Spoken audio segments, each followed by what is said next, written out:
এই যে দর্শক, আপনাদের গুটি কলম কিভাবে করা হয়েছে তাই দেখানোর জন্য এই ভিডিওটি করলাম। আপনারা দেখুন গুটি কলম কিভাবে করা হয়।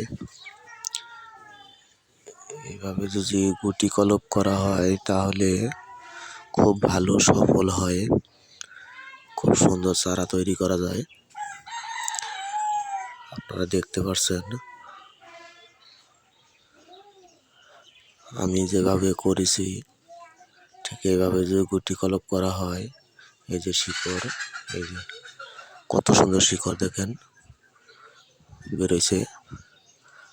আল্লাহর রহমতে এই চারাগুলো খুব সুন্দর চারা হবে।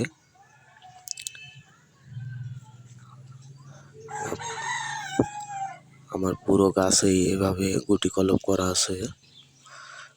কারো যদি চারার প্রয়োজন হয় তাহলে আমার নাম্বারে যোগাযোগ করবেন। আমার নাম্বারটি হচ্ছে 01626817474।